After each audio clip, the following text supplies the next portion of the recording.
Good afternoon, everyone. We're in a unique situation today where we are without a chair and a vice chair. And if Eric, I put an extra chair in the corner there, if you wouldn't mind squeezing in somewhere. We've got a full house today with everyone. So we are in a unique situation where due to some rotation of some members, some terms were up, we are without a chair and a vice chair today. So as such, I, as the planning director, I will call the meeting to order. As a first order of business, I do want to welcome our new members today on the board. We have Dr. John Keith, who's a new member, as well as Bryce Elvington as a new member.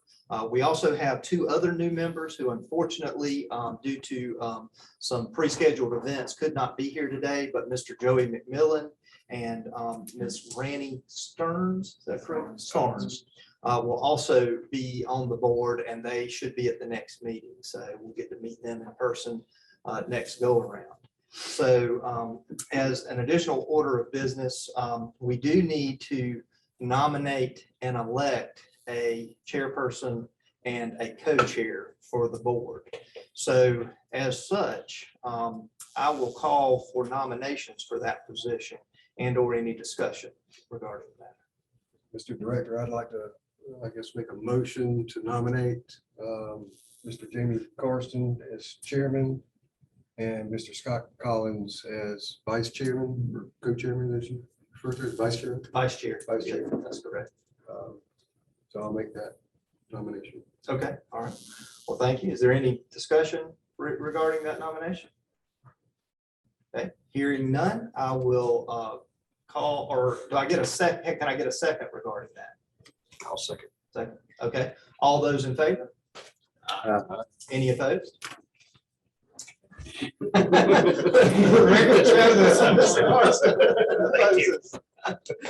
With that being said, I'll turn it over to you, Mr. Chair. I appreciate it, Jerry. Thank you. Yeah. That'll teach you to miss a meeting.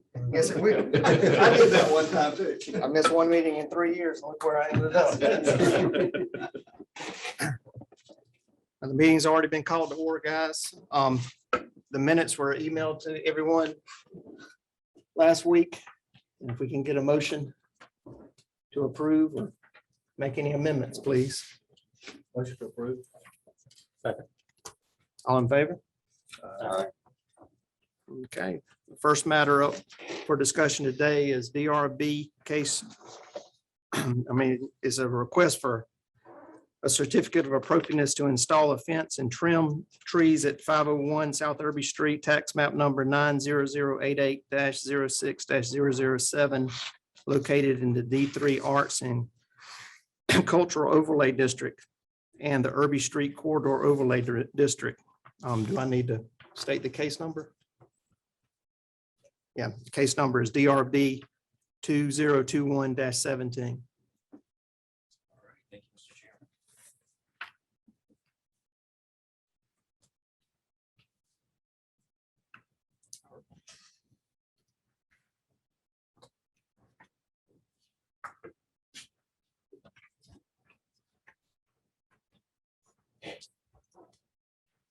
Okay, we had this on the docket last month, but we do have some new members. This is 501 South Irby Street. This is South Carolina Federal Credit Union. They're requesting to put a fence on their southern border that they share with 507, which is a bar. So this is in the AC zoning district, and it is in an overlay district, so it requires that fences get design review board approval. Here is an aerial of where they would like to put the fence. I believe it's 270 linear feet. And the yellow circle is where they just want to trim a tree because it's blocking light. So for security reasons, they just want to block off a couple of limbs. They're not removing the tree. So again, the tree is circled, and that's the approximate location of the fence. So here it is, a 6-foot fence, 270 foot in length, and it will be black powder coated aluminum fence. we did defer it last month. We didn't have the details that it was going to be black powder coated aluminum fence. So we do know that for a fact. The design guidelines, if you are going to put up a fence, is recommended metal pickets in dark colors, which is what we find here. In parking areas, chain link is prohibited, which was their initial application, but they changed it after speaking with the city. And then also powder coated aluminum is a recommended material. And then it does meet the Unified Development Ordinance, maximum 6 feet. And they will have some transparency, even though it's not required. And that does conclude staff's report. Anyone have questions of staff? Oh, I would like to add that they do want to put up the fence for security purposes between them and 507.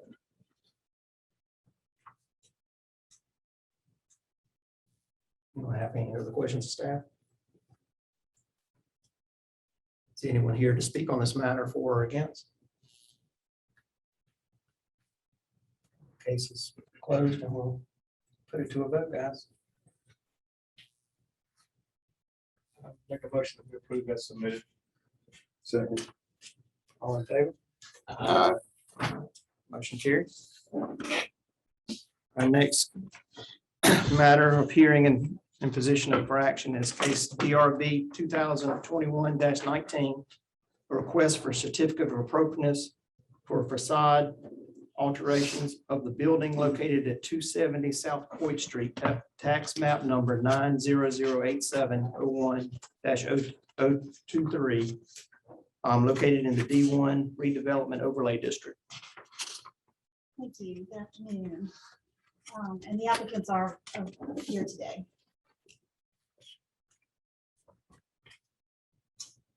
The applicant, they are requesting the COA to remove the newer addition, newer being about 60 years old, and renovating the existing building as well as add new parking and landscaping. And as of Monday this week at their meeting, the Historical Commission looked at the demolition request and they did not find any historical significance to the portion that they've asked to remove. This is located next to the Circle Park building on South Coit Street, next to that old gas station on the corner of Palmetto. Here's a close-up of it. It was most recently used as a Marita bakery. And the entire area is zoned central business district.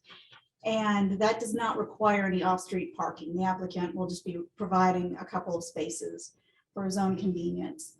The goal will be to recreate the residential nature of the original 1935 building by removing the discount store addition. He'll be constructing a 9-foot deep entry with a small porch over the two entry doors that are there now, and replacing them so that the face to the street will be a Palladian window instead of two commercial doors. And you'll see that in the rendering in a moment. And then because there's inconsistent brick colors, because of repairs over the years, and then removal of the addition, the plan is to paint the exterior brick of the entire building white, so that there's continuity to be consistent. And then the shingles will be dark gray, and I believe the siding that's existing there will also be painted with white. But no new siding is proposed. And the essential form and integrity of the original property will be preserved, and because the addition will be removed, you're actually restoring it to its original shape and structure. The new windows and doors will be compatible with the overall style of the original building, although not exact replacements for the original. The newly exposed south side will have windows to match those that are already in place on the north side of the building. And the existing roof will be repaired with the same color and material as the original. And a low white brick wall will be built parallel to the sidewalk, just to give some distinction between the sidewalk and the building, with some landscaping and the house number on that. And then a small parking lot with a ramp to get up the stairs will be also constructed on the side of the building along the parking area.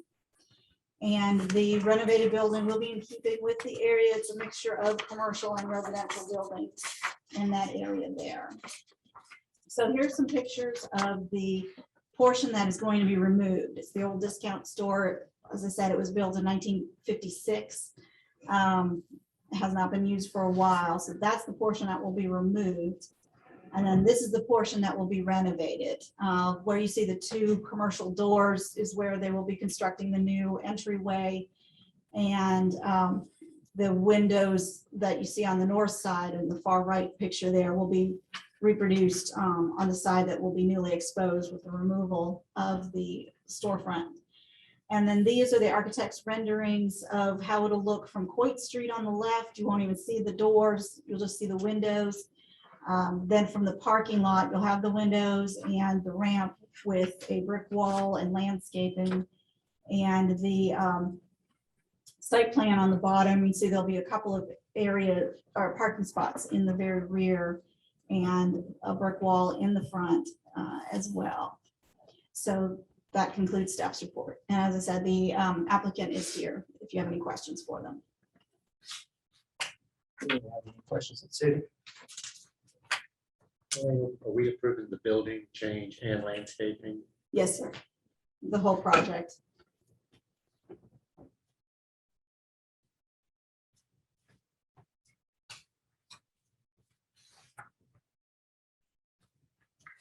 Yeah, we have not been provided landscape details as to the exact species and location and all that. That'll come later. I just had a quick question. So the proposed architectural drawings actually on the South Court Street elevation, is that looking back at the existing where the two commercial doors, is that where this particular, or am I looking at? The way I understand that it would be a 9-foot deep addition built over where those are. That would be the interior wall then. And this would be built forward along with a small porch leading to the ramp and to the front.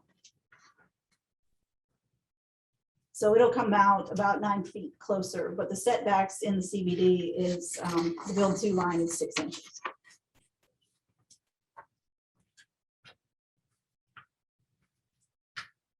Question to the city, anybody would like to speak on this matter?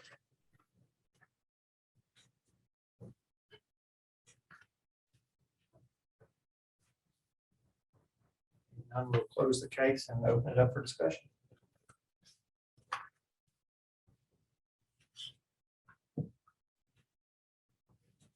I think everybody's pretty much familiar with that existing building. It's kind of a sore spot. It's going to look nice. I think we're turning something kind of a negative to a positive for sure.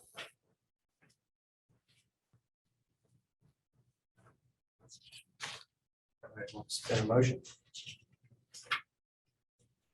I make a motion that we approve as submitted.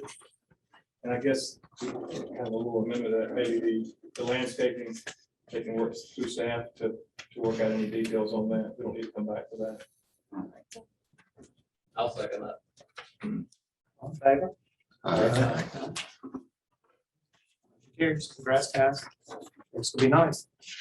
Next public hearing is DRB 2021-20 is a request for a certificate of appropriateness to approve the exterior renovations of the rear building located at 168 South Dargan Street, tax map number 9016901-023, located in the H1 Historic Overlay District. This is the restaurant, the Thai House, and it basically the applicant just wants to construct a outdoor seating area. Wants to put down a floor and put up a tent, kind of like you have at Victor's, similar to what's next door at the Bird's Nest. And then additionally, which I just found out about this week, was he had to had some graffiti issues, and so he had to paint the back wall and shed, and he wants to paint the back of the building to match all of that. You'll see that in a moment.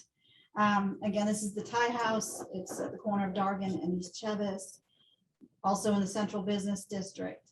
these are the photos of what he'd like to do with the tent structure. Again, just like the one that Victor's has permanently installed behind their building on Evans Street with the wooden lay-down floor. Right next door is the lower right picture is the bird's nest. So it's not an unusual thing to have a covered eating area in the back there. And again, this will be in the rear, so it's not going to be visible from Dargan Street. It won't even be visible from Chevis Street. And then this is the walls that were painted the dark blue, and he would like to continue that dark blue color onto the back of the building itself, as indicated by the yellow arrow. So that concludes staff's report. Any questions from staff? Is this to be used independently of the tie house or in conjunction with that? I believe it's in conjunction with the tie house. Anyone here to speak on this matter?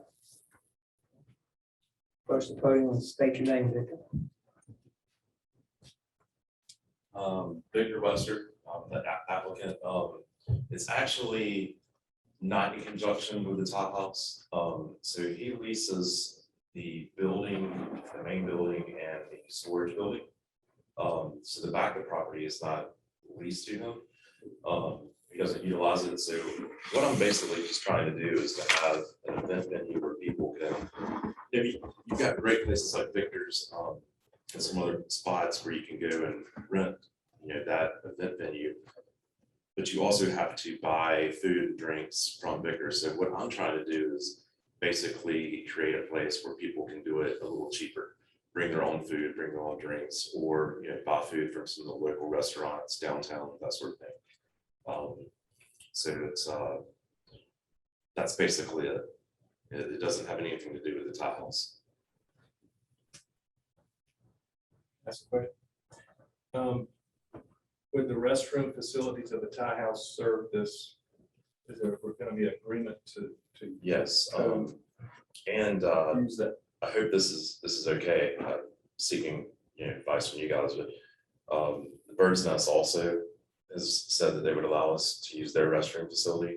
So the tie house and the Bird's Nest have both agreed that we could utilize their restrooms if needed. Victor, how far back will that, I guess, your tent area and the flooring extend back from the restaurant? How far back? So the storage building, it'll go from about 4 feet from the storage building going towards the road. And then the tent goes, it's a 20 by 30 foot tent. So it goes maybe at least maybe 5 feet, 6 feet of grass right there at the gate entrance. And the flooring that you're going to use in the tent, will that be in keeping with, because the Bird's Nest has sort of the Trex decking down. Right. There's also a stage behind Lewis Coffee Shop that has the Trex decking down as well. Will your flooring, mimic that, or will it be something different? It's more of a wood look, a wood flooring look. It's just it's a temporary flooring. I'm open to doing, if I need to do something similar to what those guys do, I'm more than willing to do that. I guess my concern would be like the longevity of your flooring, if it's not, making sure that it's waterproofing and, it doesn't over the next 2 or 3 years, it starts warping and, deteriorating, et cetera. Right. So those other composite deckings, they'll last 20, 25 years. Okay.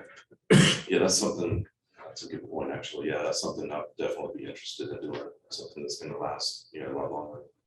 So.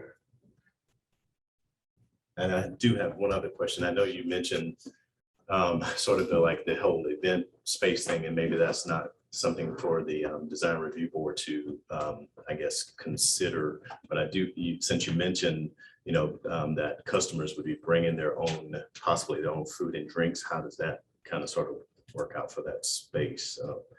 Can you clarify that? From what I've been told, as long as I'm not serving or selling alcohol, I don't need a liquor license.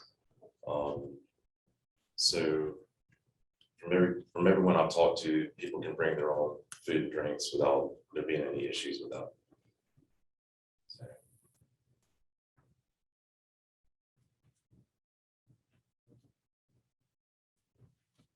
Questions? Anyone else here to speak on this matter? And you do intend, Victor, for the tent to be permanent, like Victor's, yeah, it's it a, stays up? yeah, it's a commercial grade. It's basically the same tent, just a little bit smaller than Victor's.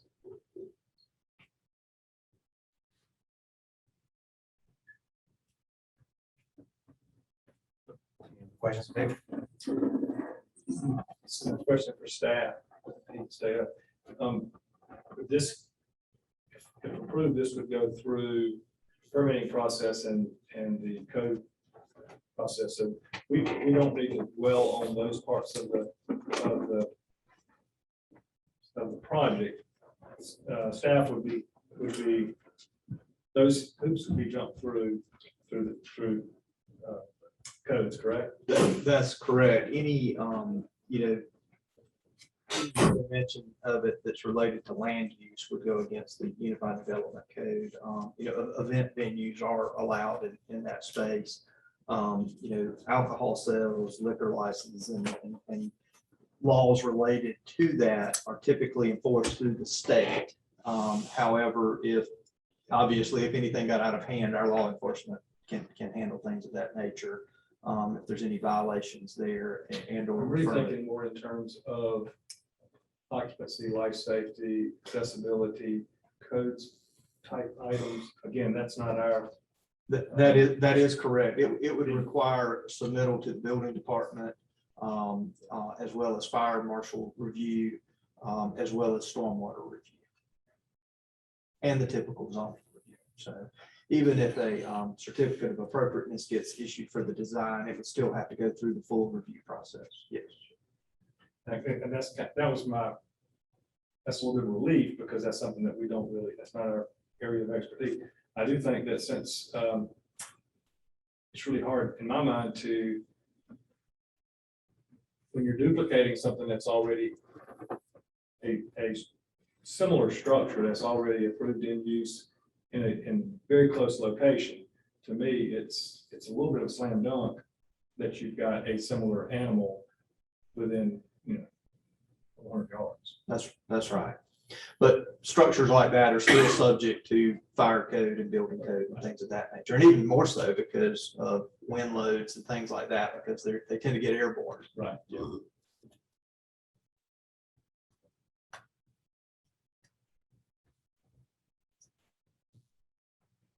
No question?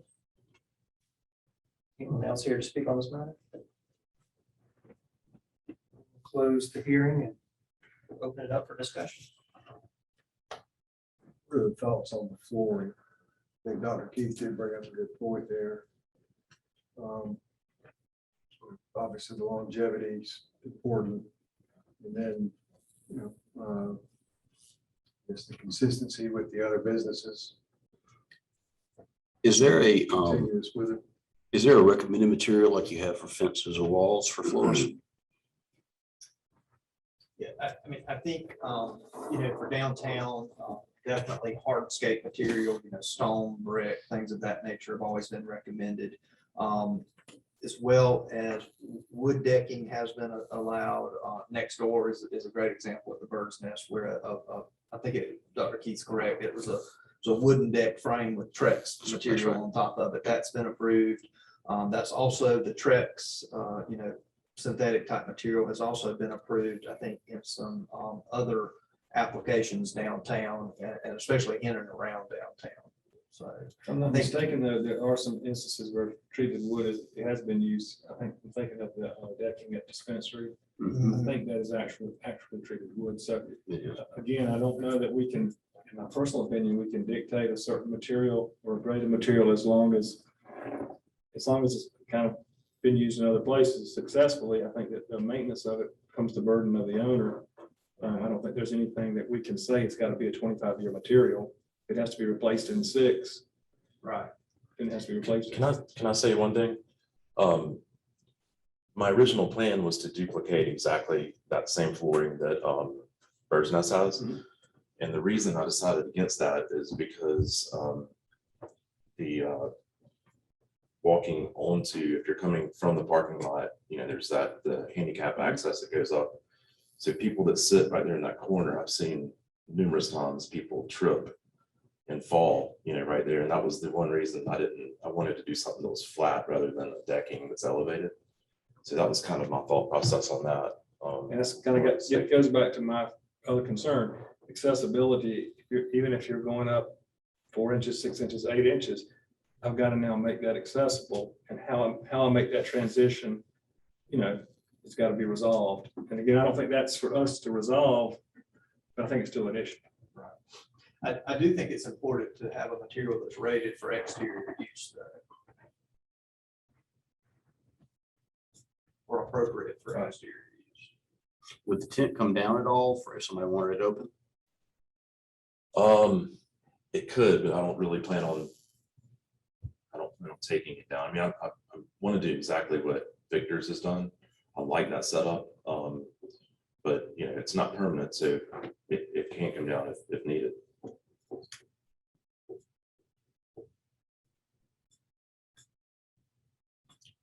I'll make the motion that we approve the request as submitted to include the painting of the rear of the building.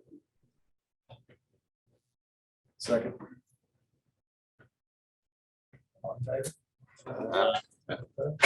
Motion carries. Thank you. Thank you, Victor. Thank you, Victor.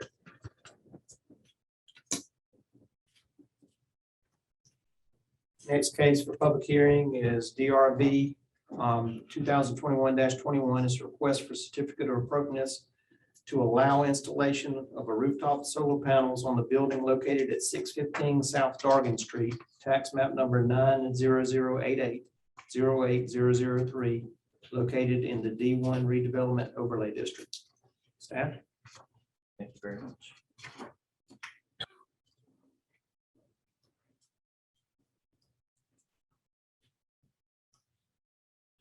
Okay, so the applicant is requesting a solar panel installation on the building at 615 South Dargan Street. This was originally a single-family home that he wants to, or he is repurposing Mr. Draper Myers into a funeral home. Here's the location map. It's on South Dargan Street, and it is in the commercial reuse district. Here's a visual of where the solar panels will be located. You can see South Dargan Street on the right. So the way that the roof sits, for the most part, I think the solar panels will have minimal visual impact from South Dargan Street. It's just a typical of what the solar panels will look like. Here's some pictures of the front of South Dargan Street. And the southeast side of the building. So as you move along, this is kind of looking down. You're on the street looking back towards 615 South Dargan Street, and you kind of see that the way that the roof is angled, the piece of the roof that they want to put it on is kind of hidden by that slope, by the slope of the roof. And, solar panels are allowed in all districts. This will be roof mounted. For the design guidelines, the facade of the building will not be affected by the addition of the solar panels due to the pitch of the roof. The solar panels will have minimal visual impact. It could be removed in the future if so desired, and it will be attached to the existing roof structure. The solar panels also will not add any significant height to the roof. And then the roof design will not change. The solar panels will be installed directly on top of the existing roof. Solar panel installations have been allowed within the Timrock Park neighborhood when located to minimize visibility from the street. The proposed panels are black with black trim and do match the existing roof. So the solar panels consist of black anodized aluminum alloy frame and black solar glass with an anti-reflective surface. And that does conclude staff's report. And there is a representative from Myers Funeral Home, if you all have any questions. Anyone have any questions, staff? I do. Is this a Is this work in conjunction with any other renovations to this historic property? They do have plans to install a driveway, but that will probably be on next month's agenda. So yes, a tree removal as well as a driveway that will loop around the building for easier access. So any other work that requires our approval will be done at a different time. This We'll is come just back for to this the one board. scope of work. That's exactly right. Yes, sir. Just for the solar panels.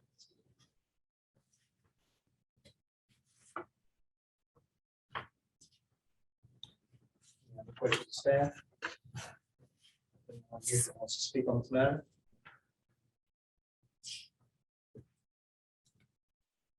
None, we'll close the hearing and open it up for discussion.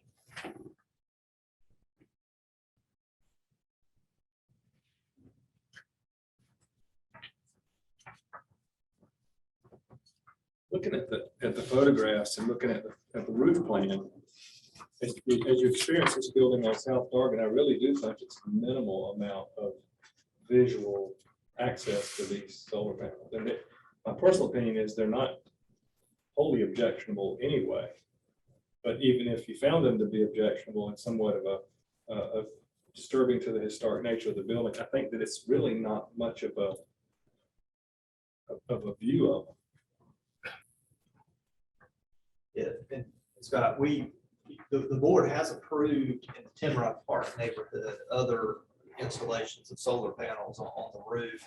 And I know that, you know, some of the things that we've always steered folks to was to make sure they were, you know, the same or similar color to the roof, as well as the trim around. A lot of the old ones used to have either silver trim around them, or the solar panels had that bluish tint to them. And so they've come a long way in making them blend with the roof a lot better. And of course, that was the first thing I looked at as well when I saw this, was the orientation of them. And when I drove by the property, I mean, if you're looking, you're looking for it, you'll be able to see it, but it is minimally impacted, you know, the impact to Dargan Street is minimal. I think the fact that the building happens to be set back off the Dargan a lot. Some of the buildings are a lot closer than that. If he was asking to put these on the east elevation, the front elevation, I think it would be a different story, in my opinion.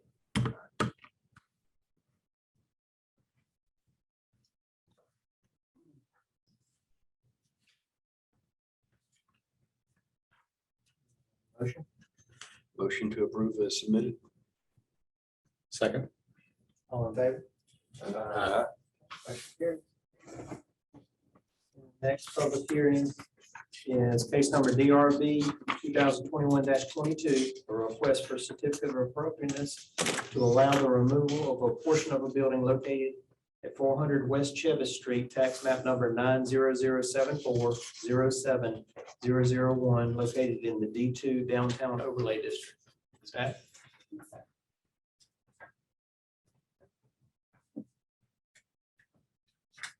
This one is also requesting the removal of a portion of a commercial building, and also on Monday the 9th, the Historical Commission looked at the demolition request and found no historical significance to the portion that will be removed. This is located at the corner of McQueen and Chevis Street, and also has the odd distinction of the part that they want to remove is in the downtown overlay district, and the part that they will be renovating, that will be remaining, is in the redevelopment overlay district. I have no idea how or why this lot is broken up this way, but that's the way it is. But it is zoned for central business district. And the here's a picture of the portion to be removed, and is the portion closest to Chevis, or rather to the Queen Street. And it's also the part that's brick. As you can see, it has all these awnings and such. I don't even know when it was last occupied. It's been quite a while. And then this is the portion that will be renovated, the stucco half of the building. And the real estate agent is, the applicant is John DeBerry, and the hope is to remove the portion on the left side and clean up this one and market this particular building. And They don't have any plans right now. That would be probably by a new owner. But right now they just want to get, I think, the lot cleared up a little bit. So that concludes staff's report. Questions of staff? Can you go back to the roof plan or the plan? I'm a little bit disoriented on where of that. Okay, so which part is The coming pink down? part is the part that's gonna be removed. And then the blue half of the building, Okay, so the red is the property line? yes, that's the So property what's line, below that's not implied. correct, The pink below that's not implied. right, it's, So the right-hand side of. Yes. Yeah, okay. yeah, for some reason, the two overlay districts go right through the middle of those. And there are two address points, the part that's being removed is 400 and the part that's remaining is 410. But they're on the same parcel. And Elaine, we're only being asked to approve the demolition of this. Correct, yes, sir. It is essentially this portion right here. It's a little, it's this larger building and then there's a little inset there between. Yeah. So it'll be that inner, like the picture on the left, will be that intersection connecting the two buildings, and then the one on the left with the plywood in the windows and doors. That will all be removed. If you're looking at the rear picture, it'll be from the garage door to the right. And then this portion will be preserved and renovated.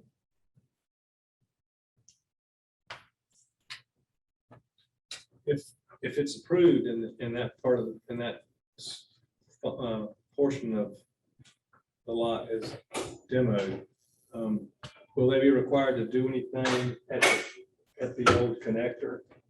And that's going to potentially expose that connecting piece. I mean, if you didn't renovate this building for 2 years, what happens to that? There's going to be a big hole in the side of the building. I believe y'all can require that they stabilize it in some way.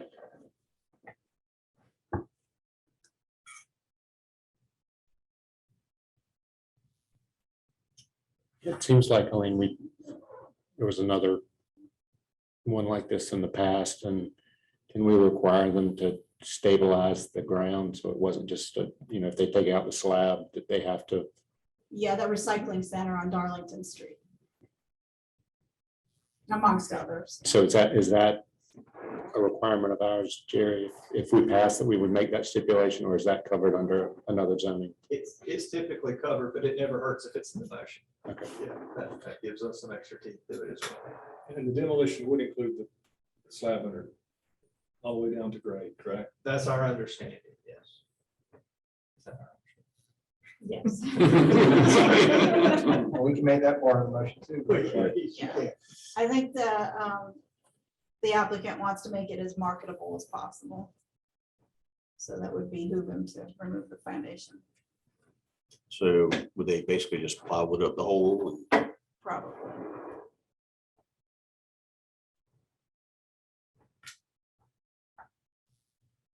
Any other questions of staff? I don't think there's anyone here to speak on the matter, so we'll close the hearing and open it up for discussion.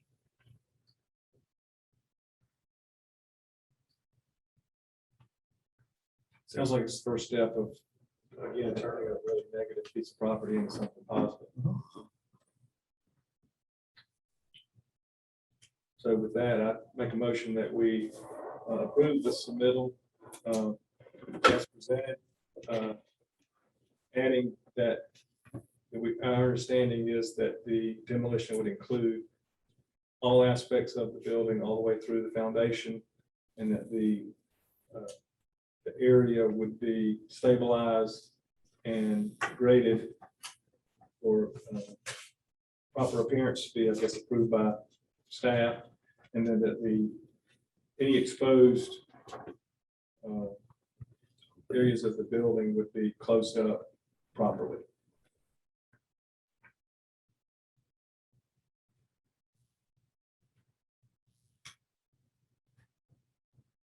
I'll second that. All in favor? Aye. Motion carries. on the subject of demolitions, I thought you'd want to be happy to hear that Mr. DeBerry has also purchased 404 South Dargan Street. And we'll be cleaning it up instead of demolishing it and renovating it to be sold.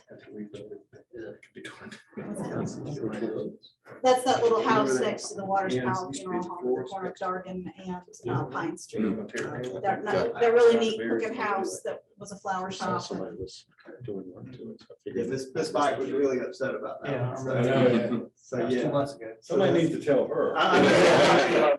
That's the person we absolutely need to tell. That's definitely true.